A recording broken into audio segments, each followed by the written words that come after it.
on sports. No sports is like a box of chocolates. No crosswinds. We're done with crosswinds for the season. Okay. On sports. No sports. Yeah, we're live, Hebsy man. Hey, good morning, everybody. It's Friday. It's the 4th of November, and it's I think they call it the sports equinox, or is it equinox? And everything happens at the same time. There's a couple of those days.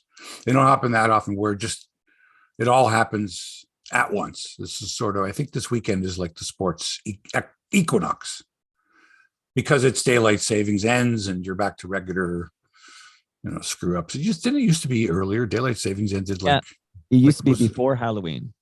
Yeah. And they moved it. Yeah, absolutely. Yeah. And even after all these years, it still takes me a while to figure out.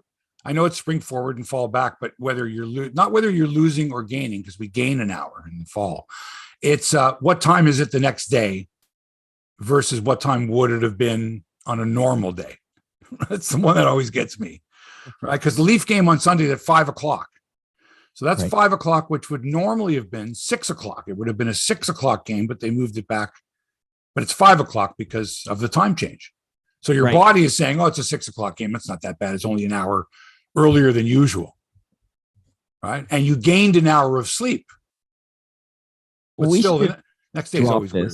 Like it's time to move on. I don't know. This is from I guess the farmer time, I guess. Yeah. Like we can move on now. No. Easier said than done. But you're right. You just should get used to the fact that the season gets later. Fine. You adjust but to say that the time is different now and to go through all of that. I mean, I know your computer or your iPhone, your smartphone does it for you, but to go and manually have to change the clocks, even in your microwave. Yeah. Your car, your microwave, your microwave. My microwave is a manual clock. I have to change it twice a year. Right? Like you don't have a clock in your microwave? Or you don't have a microwave? I don't have a microwave. Okay. We have one, but so that one, I just know the list of things I have to manually do twice a year. But right. Now more and more things are online now. So it's like they're auto updating. Hello to Andrew Jeeves, by the way. Hello, Andrew. Ready for this? He's in London, England, watching you right now. Wow. What time is it in London, England? Let us know what time it is. And, this really... the afternoon. Wayne Brown says he's in Lethbridge, of course. I love it when Wayne chimes in. But, London, England came in first. That's more a little more exciting there. Not London, Ontario, Hebsy. London. Hey, by the way, London, England. You should see the fog here in Toronto today. Yeah. Toronto. You're from London. We're from Toronto. I think he's like a Canadian in London, on vacation. An expat. Are you going to tweet something out so that I retweet it so that we tell everybody? I did, buddy. Oh, did you already? Always. Come on. Yeah. Well, just tell me when you do it so that remind me of it so that you can, I can retweet what you tweeted so that we can tell. I know. I got excited by the, it's almost 1 p.m. he says. So I guess we're a 1 p.m. start in London, England. Let's go. We are live. Live from Little Italy, New Toronto. And then what do you think of Kyrie? Boy. This guy, man. This guy's dangerous. Okay. Little provocation to the audience there. Although at this time of the morning, I don't know if I wasn't doing the show, would I be I'm ready for bed. Let's go. Come on, let's kick some ass, right? Or does it take me a while, a couple of coffees? I don't know. It depends. I mean, if it was radio, people would be in their cars maybe. But do you get up and turn on the local? Well, you should be. And if you're in London, England, it's a must. You've been waiting all day probably for this, right? So anyway, I retweeted your tweet. Okay, Dale Cadeau, who always joins us from Vancouver, I don't know, he's somewhere in British Columbia, but he's actually in Toronto right now. I actually saw him last night at the Vandits premiere. You actually did? The what premiere? So Stu Stone's new movie premiered last night. Fuck, this guy's got a lot of movies. He does a lot of movies. Oh, one every couple of years. Cranking them out there.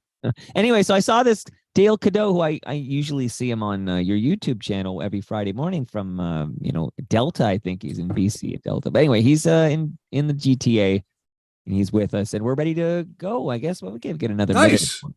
Yeah.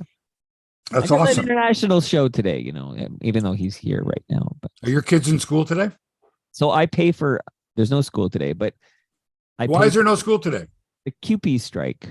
So they closed the TDSB schools until QP? The QP strike? CUP. Canadian Union of Public Employees? Yes. So that strike has the TDSB, the board that my kids are in. Toronto District School Board. You got it, buddy. So no school, but I pay for before and after school YMCA care, and they're open from 8:30 to 4. So my kids are there. Good. They're not here. I'm glad I could not be a parent of school children at this time. I would have gone over the edge by now. Yeah, I would have. No, I would not have been able to do it. I wouldn't have. My kids would have. Do? Throw them in the ocean? No, my kids would have killed me. They would have. They would have. They would have stabbed me to death or something like that. Sure, it would have been a violent crime. I would not have been able to. You have to go to school. What do you mean? There's no school? What? No, I just would not have been able to handle it. So thank goodness not thank goodness, but thank goodness it's not happening to me now. Okay, I feel for you. Right, thank you. Although I do have a little bit of a break because I pay those big bucks to the YMCA. Okay, you ready to rock? It's 9 o'clock. I'm ready to go. Let me just get my script up. I start the show now. I'm in charge now. Okay. All right. Count me in and let's go. I'm not going to count you in. That's right. I don't have to count me in because that's right. Because when I hear the music. Right. The music is your cue. We're rocking and rolling. Let's go. Let me get I do a backup recording here. Okay, here we go.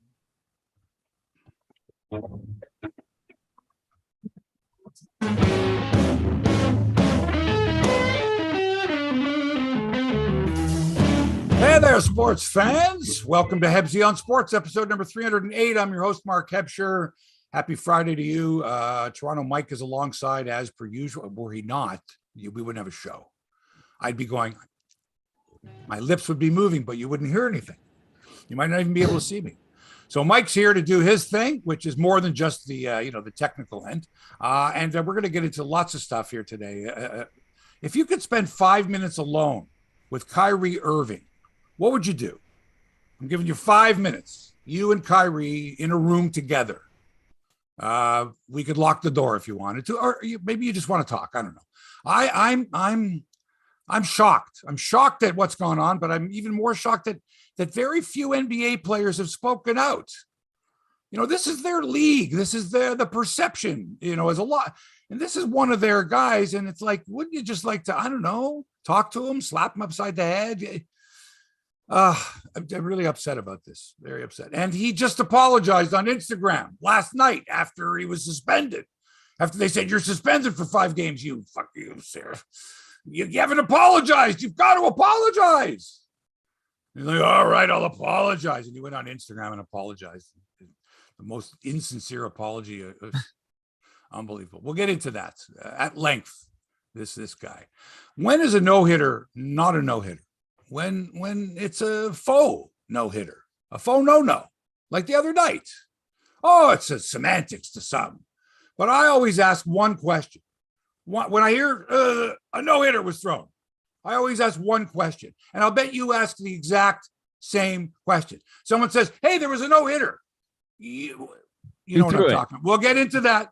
Hey, don't ruin it for everybody. Spoiler alert. Some people might say, I would like to know what was the final score of that no-hitter. No. Maybe there's 1 or 2 people like that. I don't think so, though. The Raptors, surprising a lot of people, eh? 3rd best team in the East. Oh, it's early. But hey, they're doing it, and they're doing it without Fred VanVleet as well. I'm just saying, pretty good depth, like this team. Very exciting to watch. And the Maple Leafs, speaking of exciting to watch, well, sometimes they are, sometimes they're not. Sometimes when Justin Hall gets the puck, we go, Leafs got an interesting weekend coming up as they try to live up to expectations and battle the time difference, the change. The daylight savings time ends this weekend, so it's what time is it? They don't know to shit or wind their watches. Do they have watches? Does anybody wind their watch ever again? The Blue Jays have 1 Gold Glove winner this year, and it's not Matt Chapman. Why? I can't explain it. Maybe you can. Huge sports weekend coming up. All kinds of stuff. We'll go over all that. But first, let's find out what Toronto Mike has got planned, because there's no school. There's no school today. This isn't something that affects me anymore because my kids aren't school age. But for those who do, I feel for all of you, Mike, especially, you got little ones.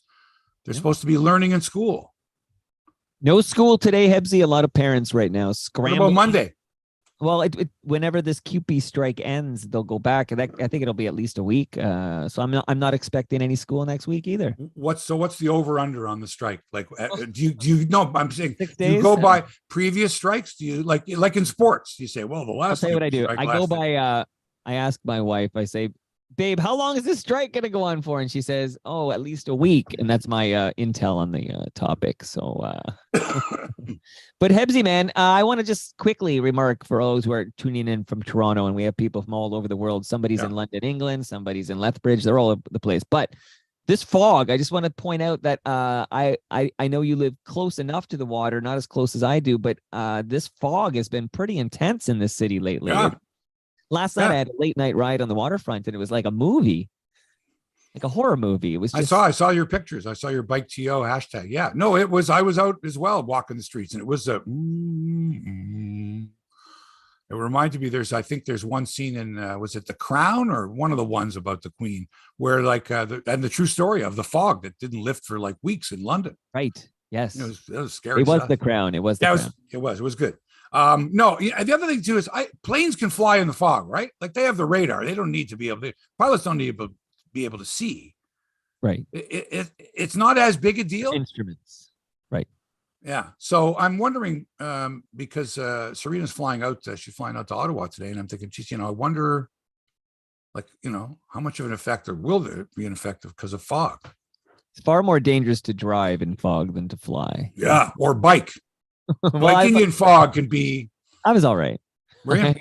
I personally, the waterfront trail, just for Torontonian, the best part about it is there's no cars on that trail, so no one's going to run you over. But you don't ride that trail on weekends, do you? Like it depends. No, into Toronto. What I'm saying to you, because it gets so busy, and it's not just cyclists. It's runners, walkers. Yeah, it's on a nice with day. Strollers walking 3 across. It's getting pretty crazy down there. I've done that before. Right. Tourists are out there. Oh, la-di-da. This is Toronto. Crazy. Okay, listen. Late last night, I think I had gone to bed by then, or the World Series was still on. I wasn't paying attention. Mm-hmm. Brooklyn Nets guard Kyrie Irving was suspended for 5 games by the team after posting a link to a wildly anti-Semitic documentary and then refusing to apologize to the Jewish community and others. And soon after the suspension was announced, Irving apologized on Instagram. Now, the timing of this could not have been like, come on. I'm not apologizing. I'm not apologizing. I'm not apologizing. 2 press conferences, not going to apologize. And now, okay. Now, if this went from, what's going to happen to this guy last Saturday to, we'll let him play a couple of games. We'll let people get their anger out. We'll see if other people, if they denounce Kyrie. And here's a guy that's basically saying, well, there was a quote here. Oh, I'm not the one who made the documentary. Anyway, I don't want to rehash this whole thing. He was basically forced to apologize. Against his will, and he went on Instagram, which is what they do these days, right? He apologized on Instagram. Quote, Kyrie Irving, I want to clarify any confusion on where I stand fighting against anti-Semitism by apologizing for posting the documentary without context and a factual explanation outlining the specific beliefs in the documentary I agreed with and disagreed with, Irving wrote. So, I guess saying, he should have, he didn't, still hasn't. Anyway, he goes on. No, he doesn't go on. The Nets, because I'm not going to read his whole thing because it gives me a headache when I'm quoting him. So the Nets earlier had suspended him for, they say, at least 5 games. And here was their explanation. I'm quoting the Nets statement. We were dismayed today. And when given an opportunity in a media session, that Kyrie refused to unequivocally say he has no anti-Semitic beliefs, nor acknowledge specific hateful material in the film. End quote. Then the team added, he is unfit to be a part of the Nets organization at this time. Unfit. Now, apply that to any other situation in life, right? unfit to be a parent, unfit to stand trial because of your condition, unfit. The team, unfit. Now, I would say he is unfit to be a part of this society that we live in without serious rehabilitation. And a 5-game suspension, an apology on Twitter, on Instagram, is not going to do it. But the problem here is that up to this point, what's happened is, of his, I don't know how many millions of followers he has, many of them have come out in his support on social media. And it's nauseating to read some of, and scary. As a Jew, I'm scared to read some of the comments of people not just supporting Kyrie, part of his army that he suggests that he has, and that he's a beacon, a shining light. It's starting to, it's getting scary. And some elderly people that I've spoken to who had families that perished in the Holocaust. This is offensive, isn't anywhere near the word that I could use that would describe how these people are feeling right now. How about scared shitless? Because this is the way it started in Germany. There was no social media. It took a little longer for them to get their message out, the propaganda. But this guy has got to be stopped. He's dangerous. He's very, very dangerous. The best quote of all, I would say, comes from Kareem Abdul-Jabbar. Quote, "There's little hope that Kyrie will change because he's insulated by fame and money and surrounded by yes people. There is no motivation to learn how to distinguish propaganda from facts. All that's left is for the world to decide how it should respond to him." End quote. So, Mike, this guy's dangerous. This isn't just a basketball player who doesn't do what his coach tells him, like he did, like in Boston, and doesn't get vaccinated. And this guy's dangerous. He's promoting hate and hate speech by promoting the documentary, even sending a link to it. He doesn't understand how influential he is. We talked about Lou Marsh like this, right? Remember? Lou Marsh was very influential. And so who knows how many people read him and believed him and thought the way he did, even though he was spreading lies, rumors, untruths, So the fact that Kyrie did not want to apologize on 2 previous occasions and had the opportunity to, it's like that episode of Happy Days where Fonzie can't say, I was wrong. I was wrong. Right? It's like that. I know, I get it. The male ego, whatever. It's hard to admit that you were wrong in front of other people. But the more you bury yourself, the more you dig this hole, the worse it gets, the scarier it gets. And he only said he was sorry, this, because he was being threatened with a longer suspension. Maybe he was threatened with expulsion from the league. I don't know. But as a Jewish person, I'm very worried he's added fuel to the inferno that is anti-Semitism, and that the anger and the vitriol that's directed towards Jewish people will continue, even maybe more so because he's getting suspended and because he still has a platform. And I'm also disappointed. I'm really disappointed that more NBA players didn't come forward and denounce Kyrie. Robin Lopez is the only one I haven't gone through all my tweets and everything like that, but Robin Lopez, basically came out. He was the only active NBA player, but no big names, former NBA players, Charles Barkley, Shaq, they called him an idiot, but that's not enough. And like I said, this is the same as Lou Marsh. This is, he got his name on an award. We didn't know that he was a bigot, a racist, an anti-Semite who influenced his readers for many years. Exactly the way we didn't know. What other stuff has Kyrie been saying? Do I got to go through his whole timeline forever? The stuff he's been spewing out there and influencing his followers with lies and falsehoods about indigenous peoples, Jews, blacks. Draw your parallel to other influential people. Okay? My son's got Kyrie Irving shoes. He didn't want to wear them anymore. Right? Are there other people that are like that? The heck with it. We'll continue to, this will blow over. No. This is very, very worrisome, Mike. Very, very worrisome.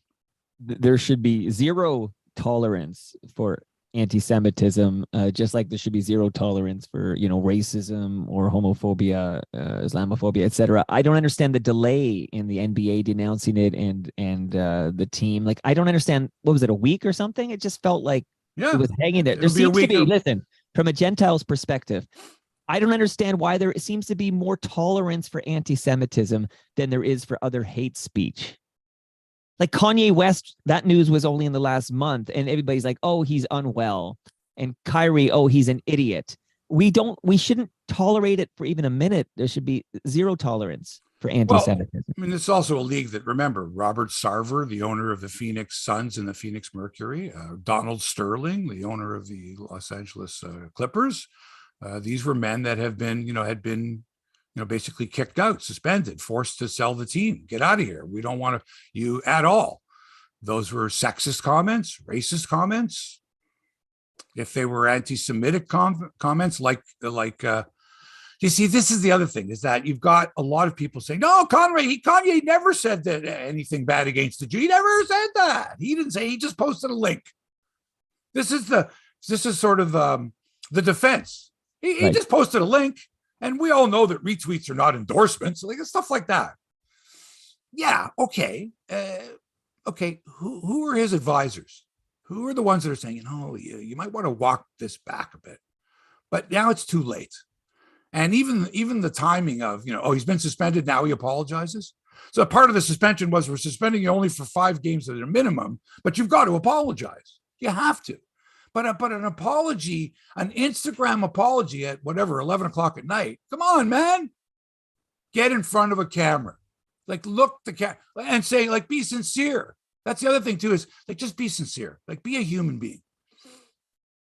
Very bothersome, Mike. Very disturbing. And very disturbing and scary. I'm telling you this right now. Scary. Because I don't want to think that, I don't know, young, impressionable people, Jewish, Muslim, Catholic, it doesn't matter, that something like this is going to be a divide, in another subdivide in the cultures. Like, aren't we all supposed to like get along? Like why can't we find the Kyrie equivalent the other way in the NBA? Someone that's just, wants to get people together of different faiths and different backgrounds, as opposed to pitting them against each other. Oh, it's worse for blacks. It's worse for Jews. Like, that to me is the worst part of it. Like for people to say, well, how come Jeff Bezos doesn't get fined and suspended? Because he's allowing Amazon to sell this, a copy of the documentary or the book. Like, how come the people, like, that type of thing takes away from the problem? Instead of finger pointing, say, well, how come Jeff Bezos doesn't get, or how come the people at YouTube, how come they don't have to take that down? It's free speech. This is where it all gets muddled. This is where this is where you need leaders to get people together, right? People that are respected. Not the Kyrie Irvings of the world, but people that are respected leaders, okay? Because, man, I got to tell you something. I don't know if I'd feel comfortable the same way I didn't feel comfortable wearing Adidas while all this was going on with Kanye. Like, come on, the pressure was put on. The pressure was put on the Nets. The pressure has been put on the NBA. NBA blew this. They blew it. This is bad now. Right off the bat, they should have gone out there and said, all right, we're having a hearing with Kyrie, and we're going to make a decision, and he's going to be punished, because this cannot go on. I will just point out there's a slippery slope, I think, between conspiracy theories like let's say flat earthers, and hate and anti-Semitism and dangerous racism, etc., bigotry. It's such a I've noticed the correlation there. So, your friend who thinks I don't know, that believes in that crazy conspiracy theory, there seems to be in a Venn diagram, the conspiracy theory flat earthers, and then the racists are like one big circle. Just anyway, I want to I want to educate myself. I'm interested to know how many people believe in this theory that Kanye and this film that he just got. How many people believe this? And I don't want to go into what the untruths are, because there are many, and they're wildly inaccurate.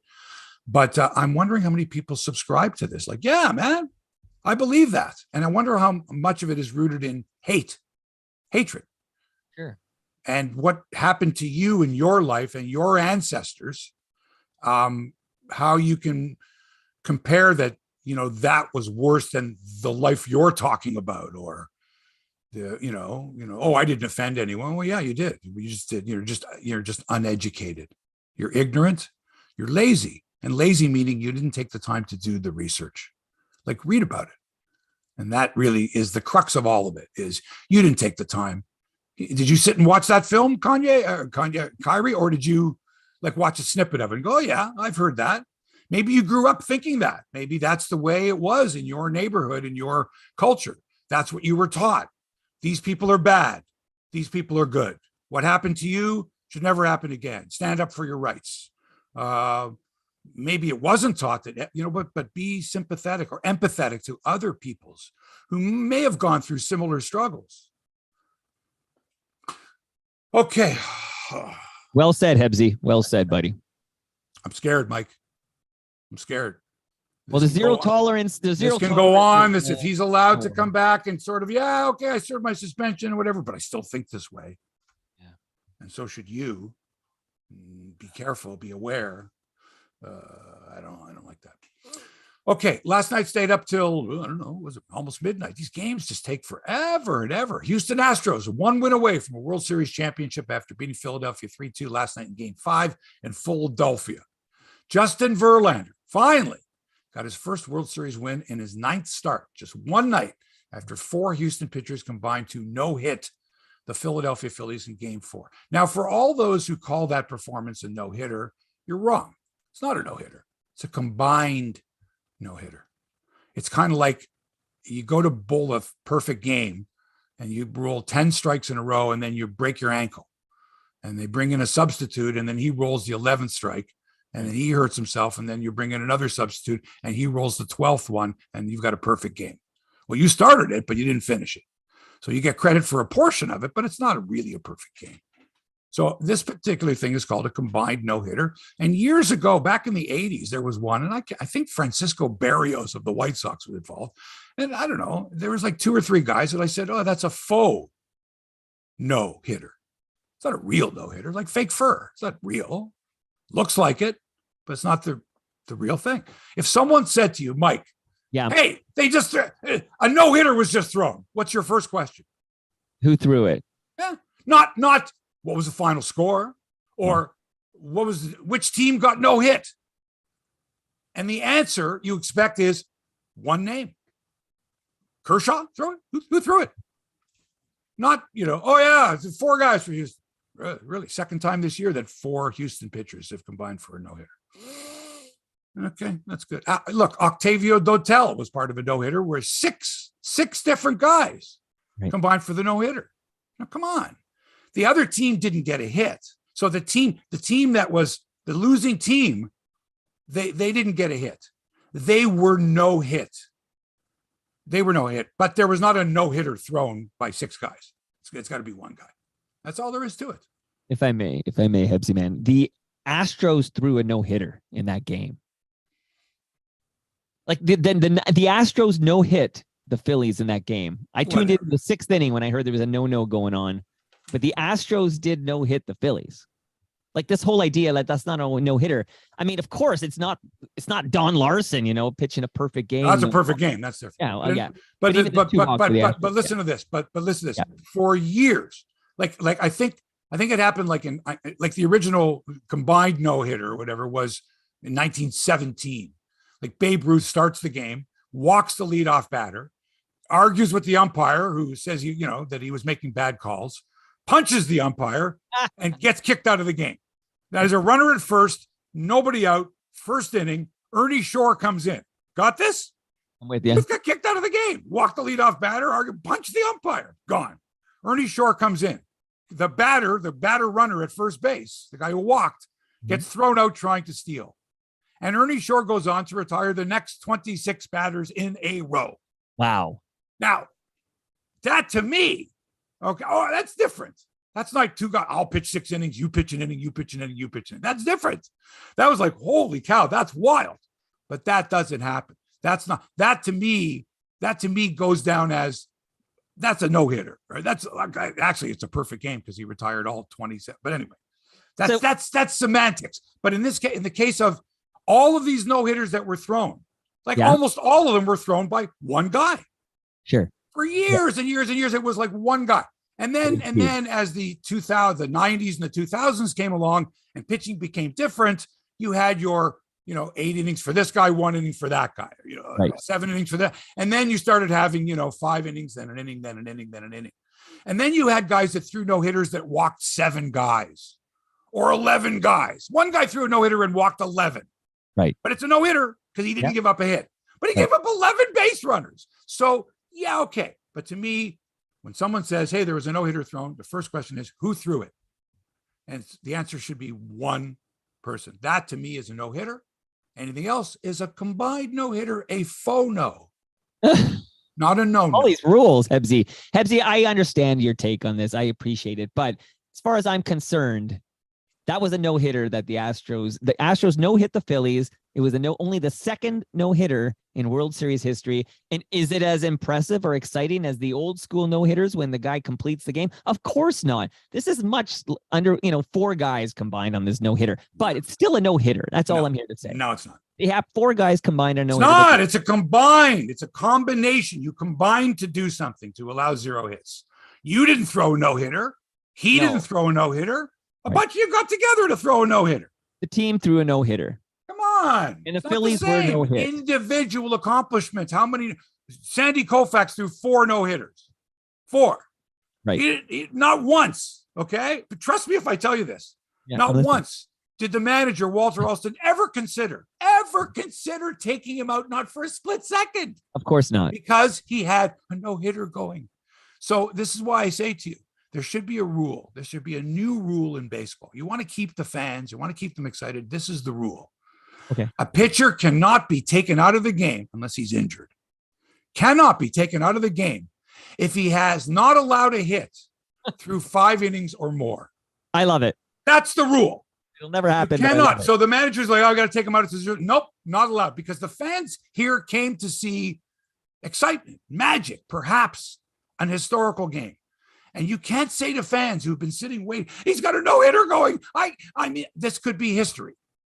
So you're not allowed. So how about that?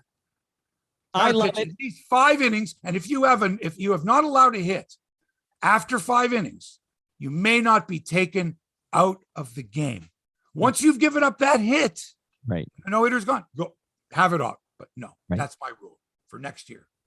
That's a fan rule, because fans, I know I personally went when they pulled the guy after 6, and I knew they were going to do it after 6 or 7, but when they pulled after 6, I was like, oh, remember how fun it used to be when you got to see the guy finish his no-hitter? Like, those days are so long gone. I can't imagine a Blue Jay pitching a complete game anymore, let alone a no-hitter. Like, I can't imagine a complete game.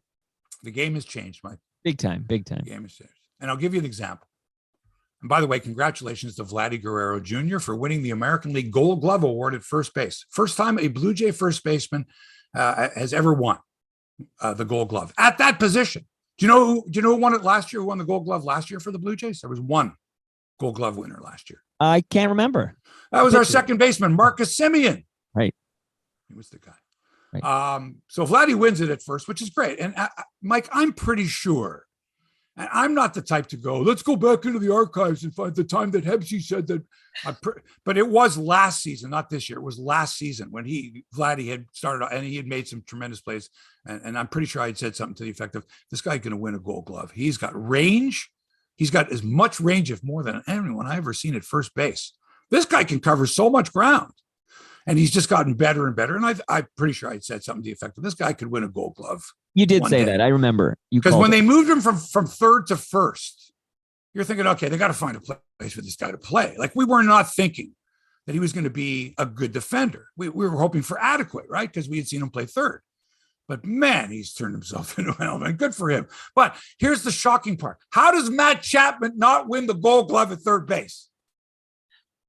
Okay, Ramon Urias of the Orioles, who played half as many games as Matt Chapman and made more errors. But the defensive metrics that they come up with, or I don't know, this year with the voting, I don't know, man. You're talking about a 3-time Gold Glove winner, Chapman, who was nearly flawless for the Jays this year, and he doesn't win the Gold Glove. And the guy that beats him is Ramon Urias, who they're now comparing with Manny Machado and Brooks Robinson. Get the fuck out of here. Come on. And even I know his teammates, there were others kind of going, wait a second. I just saw the Gold Glove voting. And I think there's 14 players that won for the first time. And they don't go by just fielding percentage. There's other, metrics, and I don't know how they come up with it, right? But I'm sorry, Matt Chapman is a Gold Glover, okay? Convince me otherwise. You sold me, Hebsy. The fix is in. Right. World Series, by the way, resumes tomorrow, Saturday in Houston, and then Sunday, if necessary, is Game 7. And I'm telling you this right now, if the Phillies could win 2 games in Houston, that would be unbelievable. Okay. I don't want to see the Astros win. I don't like the Astros. The Astros are like the Kyrie Irving of baseball. Ugh. I find that a very unlikable team. I mean, I don't know. I'm wondering now, is there any other team? I think the Phillies I've been rooting for because I just distaste but we would root for anybody against Houston. Yeah, right? That's what I was thinking. But when the Yankees play Houston, I just hope they suspend the game due to rain or something. Yeah. I root for the rain. Yeah. And I'm not, I don't root for Justin Verlander or guys like he's done fine. He's done okay for himself, Justin Verlander. Okay. Married Kate Upton, kid with Kate Upton, right? He's going to win the Cy Young this year. He's living the life, Hebsy. We can only imagine. Good for him. Let's talk about the Toronto Maple Leafs. Oh, did I mention big win the other night? Could have been a tough loss, but it was a big win. But now, every broadcast, okay, somebody throws the question, is this a must-win game? And I'm like, oh, come on. Silly. Come on. And I realize that now that the people who are involved here, and I've explained this before, is every game is a show, right? Every game, you've got to have meaning. There has to be a theme. There has to be something to distinguish this game, this 10th game of the season, from all the other games, right? And it just becomes so tedious and all that. And I want to turn it off, but I can't help it. I want to listen and watch to see what are they doing? Half-hour pregame show. Let's go to the panel. What do we get? Marner. Here's an old clip of Marner when he was 8 years old and his father not buying him a hot chocolate or a pup. And this is why Mitch Marner's having problems. And if I left the bench, if anybody ever left my bench, they'd never be allowed back on the bench. You're a professional you are, leaving the bench to break your stick and coming back. You're benched for 4 minutes. Okay, I need you to go back and begin. All this stuff. Oh my God. And it's true. Leafs Twitter is the worst. The worst. And you know who I blame for all this? All of it. Steve Dangle. Okay. All of it. Because he goes so overboard, right? Okay. Yeah.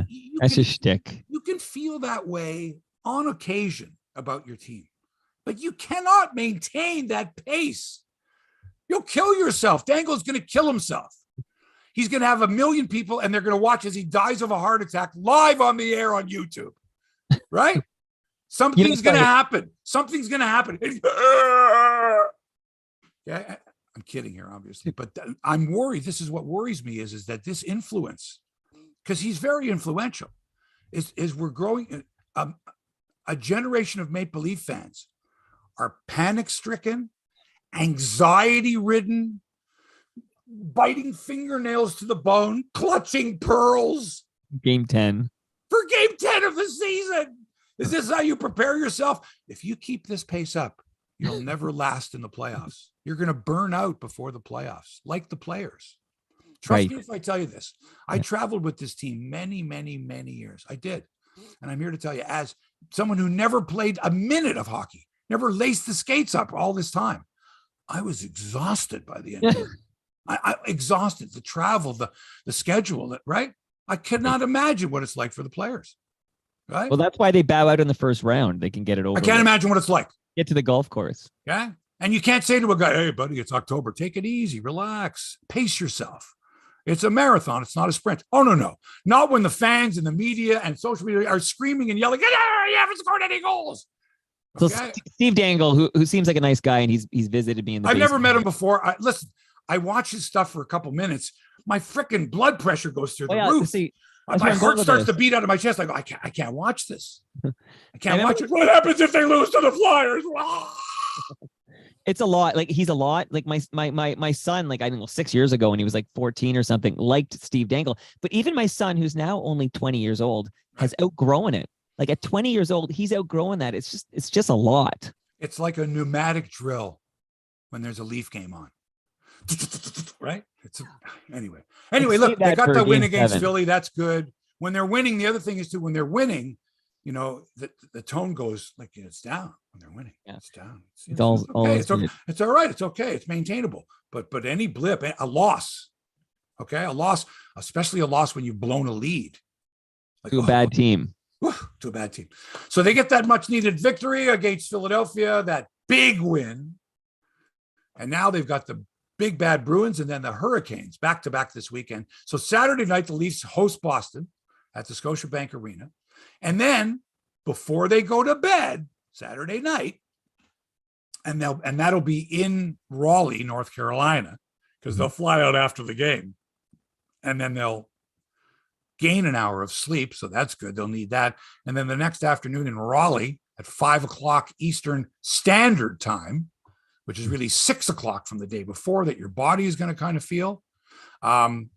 Carolina and Leafs, Freddie Anderson, the expected starter in goal for Carolina. And do we wish we had Freddie Anderson back on this team, Mike, in goal? Does it matter? Like, do you? I don't know. Like it's just, Samsonov's doing okay. Was it Samsonov who was in goal? Or was it the other guy? Who was the other guy? I was at a. Who's our other goalie? I don't even know. Matt Murray, is he back? Is Matt Murray back? No. Shalgren, that's right. Shalgren. Shalgren is playing. He's going to play against Freddie Anderson. Shalgren. Right. Not an NHL goalie. Shalgren. So we can hardly wait for Matt Murray to come back. He's been on the injured list since. Have we seen him play? Did he even play a game for the Leafs? 2 games? It was in practice or something, and some practice. Like he was at down the street at the at the Ford Center. Yeah, Allen Iverson. I don't know, man. But I think I don't know how you can make the ruling on Shelgren so early. Like you've already decided. Not an NHL goalie. You've watched him, haven't you? Did you think James Reimer was an NHL goalie? Yeah. Shelgren's not an NHL goalie. He's more he may become a goalie. May become. But he needs to be great in the minors, man. But he's the 3rd string goalie. Think about that. He wasn't part of their plans. He was a Marley. Now he's a Leaf. He's a Pogge, not a Rask. Something like that. Hey, how about the Raptors, huh? They got more and more people coming to me going, hey, I wasn't, they sort of snuck up on me, but hey, wow. Because remember, it's been several months. Disappointing loss in the playoffs last year. What's going to happen this season? And I think they kind of snuck up on some people. They're off to a 5-3 start. They're in Dallas tonight to play the Mavs, fresh off a couple of blowout victories in which Nick Nurse has been able to utilize just about every player on the bench. Like, I think he went like 13 deep the other day. And what with the absence of Fred VanVleet, who's got back issues. And I've been saying all this all along. The guy, I'm pretty sure Fred VanVleet led the NBA in minutes played, or was one of the top minutes played players, right? He's not a big guy. And he's not getting any younger, and you got to find players to spell this guy. Or, anyway, he's got a bad back, and that's never good. The pounding that this guy takes. Think of the times that he goes in the lane and takes on the big guys and hits the deck. And that's got to be tough. If you got if you've ever had any back issues, and I had a double laminectomy done. I had bulging discs. It was horrible. But I can't imagine pounding away on the hardwood like these guys do with a bad back. That's tough, man. Lowry-esque. Yeah. Anyway, tonight the problem is going to be this guy, Luka Doncic. This guy is unbelievable, amazing. 23 years old. Mike, do you know that the other night when he dropped 33 points and 11 assists on Utah, he became the 3rd player in NBA history to start the season with 7 consecutive 30-point games. Okay? 7 in a row, 30 plus. Wow. How do you stop this guy? Wow. You know what it is? You hope to keep him under 30 points. I want to see what kind of defensive scheme they use on this guy, the big Slovenian. Okay. Because what'll happen is if he's harassed too much, he's a phenomenal passer. He's the kind of guy that as soon as you get the double team on him, he finds the open man. Okay. He's triple threat player. He's fantastic. Watch the game tonight just to watch him and see if, I don't know, I'm thinking here, Scotty Barnes is a great defender. Pascal's a great defender. Precious is a great defender. You know, OG is a terrific defender. He might be an all defensive NBA player one day, maybe this year. But this Doncic is terrific and fun to watch. He's a very creative player. Very, very exciting. Big fan. Really enjoying the Raptors. Really loving this team. Yeah, those were big wins. I gotta just shout out Brian on the YouTube channel, who's got his eye on Felix right now, apparently. Oh, yeah. Felix is playing right now. Francis Tiafoe. What's going on? Early break for Felix. That was the update I got. So I think Felix is I think he's beaten. I think the last time they played, Felix beat him pretty good. Tiafoe, and I'm trying to think when that was, but Felix is playing great. I tell you, he was almost out of it the other day in the third round, I guess it was. He was in big trouble. He was down a set and I think he was down a set and down 4-1. 1-4 in the second, and came back and won it, and then won in the tiebreaker in the third. The kid is hot. 15 consecutive matches he has won. 15 consecutive matches. Yesterday beat Gilles Simon 6-1, 6-3. And Felix is now qualified for the season-ending ATP Finals later this year. Denis Shapovalov went out in the second round, I think, of this tournament. I tell you what, Shapo's been playing some pretty good tennis. He started the year very poorly, been playing much better lately, much better. The one thing, like with a lot of these players, you've got to limit your unforced errors. I mean, Felix and Dennis. Felix the other day had some real problems. He got away with it, but he kept trying to, you want to hit the line, hit the corner or up the line with power, right? And a lot of times, when you go for that winning shot, the kill shot, you got to be precise. And if you're off a little bit, and you're trying to hit that winner all the time, as opposed to, keeping it in play or forcing your opponent off the court so that you get him on the next shot or the next shot, you're more patient. The great players are patient. You watch Djokovic, man, he'll go ahead, man. You get into a 30-shot rally with this guy, and he's thinking on shot number 25, the way he's going to beat you on shot 30. Like chess. Yeah, he creates a bit of an angle, he's thinking ahead, creates a bit of an angle, and then I'm going to get you off the court, right? I'm going to run you. You're going to get to it, but you're going to hit a high one, a lob, and I'm going to smash it. And if not, if it's deep enough, then I'll get you on the next one by running you on the other side of the court, that type of thing. Easy. It's easy to say when you're sitting watching at home.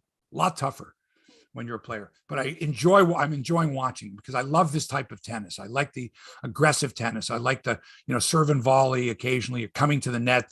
And both Shapo and Felix are good net players. They played a fair bit of doubles.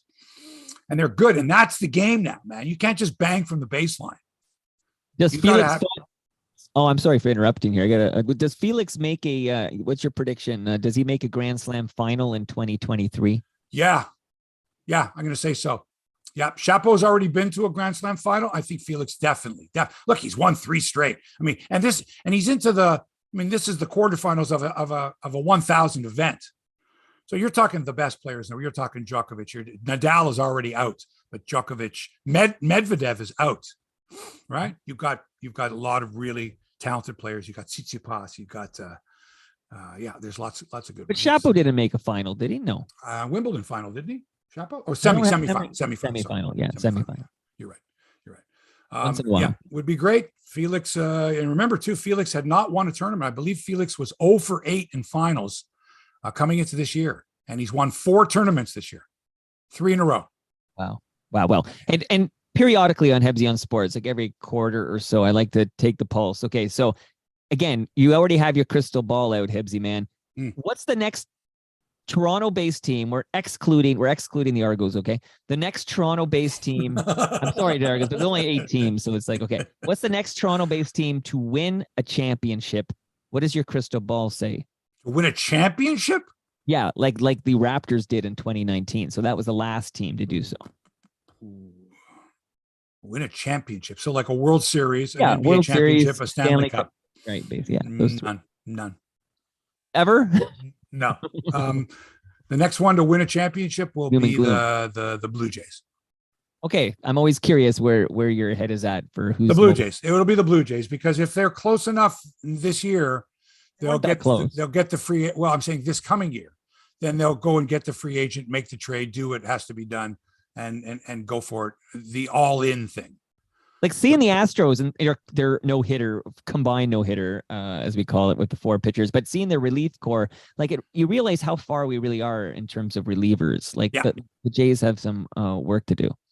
They definitely have work to do. Look, it'd be great if you had some horses in there like Manoah, who's going to go 7 every time for you, right? Makes it a lot easier. But if not, then you got to play that role. And if you've got power arms, and look, we had Romano, right? Yeah. And we thought, hey, the other guys are good. Mays is all right. And, Jimmy Garcia's all right. And these, Phelps, not nearly. No, not like these guys. Compared to some of these guys. When you've got a bullpen that everybody can hit 100, right? And this Presley, and then they've got 4 pitches, the wicked pitches. You've got it's like you've got no chance in the 9th inning. It's like you're coming up there, like, give me a canoe paddle, because these guys are electric and they're only expected to pitch an inning. It's like, give me 15 pitches. Go have at it, okay? And now you see a hellacious fastball at 100, right? And then that drop down curve from the side that comes in from the back door at 88, right? And then a hard slider at 92. You kidding me? Okay, now I think I'll run the 4-seamer up and in to keep you off the plate. Now it's 1-2. And now you're thinking, I have no idea what this guy's going to throw.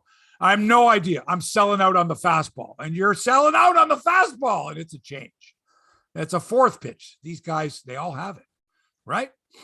Well, it sounds like because you think the Jays are going to be next, it sounds like you don't think the Raptors have it. They would need some kind of in 2019, we had that 1 year with Kawhi Leonard, and we had that one superstar that put us over the top. Like, it sounds like Masai needs to pull another rabbit out of the hat. Well, it depends how the team does this year. If they gel with the lineup that they have, look, Siakam is already a superstar. Scotty Barnes is on his way to being a superstar.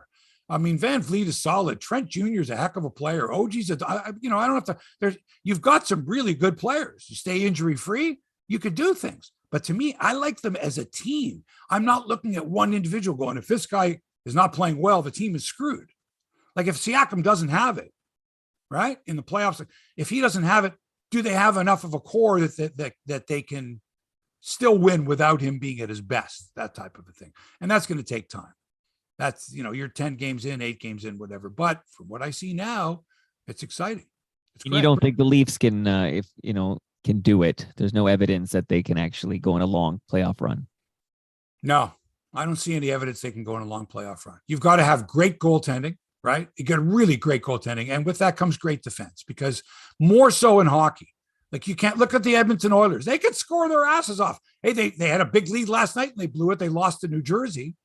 So you can have scorers galore, but if you don't have defense, like Edmonton was awful. Like they gave up a goal. They were up 3-1. They gave up a goal to make it 3-2.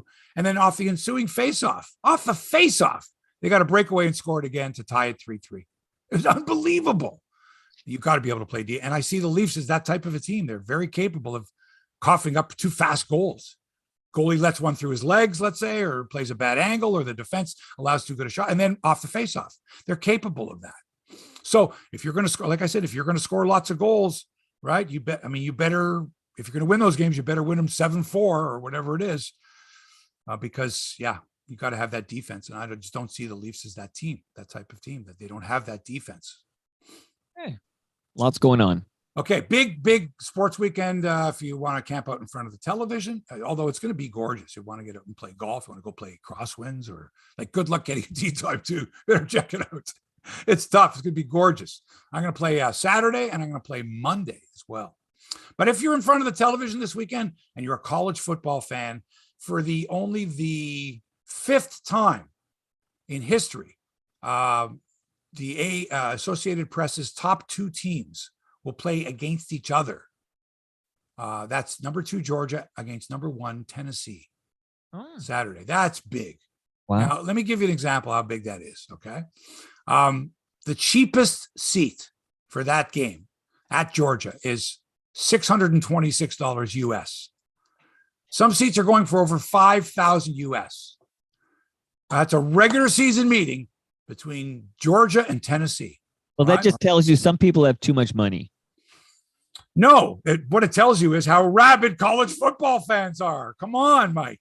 We don't have anything like that in this country. That's a year of tuition for some We have kids. nothing like that in this country, Mike. Nothing like it there is no way, unless you've experienced it live, what it's like being at a college football game at a big school with like 90,000 people at the game.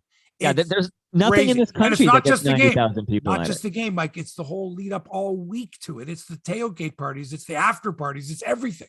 Right. And not only that, you got Tennessee quarterback Hendon Hooker, the greatest name ever. Hendon Hooker is the favorite to win the Heisman Trophy. No Tennessee Volunteer player has ever won the Heisman Trophy. You know who came the closest, Mike? I only know because I did see this stat from you, but it's Peyton Manning. That's right. Peyton Manning should have won the Heisman in '97. He won every other award, but the Heisman went to Charles Woodson of Michigan. So no Tennessee Volunteer has ever won the Heisman Trophy. Unbelievable. They're number one in the nation. Yeah. Elsewhere, you got Game 6 of the World Series in Houston. That's Saturday night, 8:00 on Fox. You've got, if you're a soccer fan, domestically, the MLS Cup final is LAFC against Philadelphia. That's at 4:00 on Fox. What Saturday. A time to be a Philadelphia. The Hebsy on Sports equivalent for Philadelphia must be having a blast these days. Oh my God. Yeah. Whoever the guy is in Philly that's doing that show for sure. If you're a NASCAR fan, and who isn't, you got the championship at Phoenix. That's Sunday afternoon. If you're an NFL fan, Buffalo Bills fan, who isn't? Wow. The Bills are at the Jets. The Jets are pretty good this year. They lost last week. Jets, that's Sunday afternoon, 1:00 on CBS. You got the Rams and the Bucks. That's the CBS Sunday late afternoon game. Rams Bucks. That's Tom Brady, who just this week announced, I guess, or was announced that he is divorced from his wife, Gisele Bündchen. So he hinted at that a few times. He said a few things like, "I'm 45-year-old man. I got shit I'm dealing with," or whatever. Like you could tell. Well, he already took time off this year, right? He had, he had took personal time off. Don't you remember? People were like, "What? Who does that?" Like, I think the writing was on the wall there, because I think, like in many families, at a certain point, the family goes, "Okay, what's your number one priority? Is it us, or is it what you've already achieved more than anyone else could ever possibly do? Could you walk away from that?" I guess that had a lot to do with it. Well, Father Time is going to force him out anyway. I feel like he looks gaunt. He looks terrible. He looks like he hasn't eaten. Because he doesn't even eat strawberries. He looks terrible. He looks frail out there. The man needs a hamburger. Lots of international soccer this weekend. I'll be watching my Spurs Sunday hosting Liverpool. What a weekend. Chelsea playing host to Arsenal, who are top of the table. We hate Arsenal. Lots of great activity. Wow. All right. You guys have a good weekend, Mike. Everybody, listeners, we're done. Episode 308 of Hebsy on Sports is in the books officially now. Thanks to Toronto Mike for production and inspiration. Hit him up at Toronto Mike. Make sure you listen to his excellent podcast featuring long-form interviews of famous and not so famous and infamous Torontonians like Steve Simmons, the controversial writer with the Toronto Sun. Excellent sit-down interview with Steve, who explains a lot of things, actually apologizes, unlike some people. Well, apologize to Wayne, not to Akeem. What's that? Everybody. Well, just clarifying, Steve Simmons apologized to Wayne Simmons, but did not apologize to Akeem Alou. Right.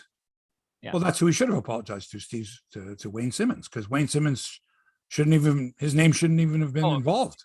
People should listen, because there's a lot of people feel that Akeem Alou deserves an apology as well.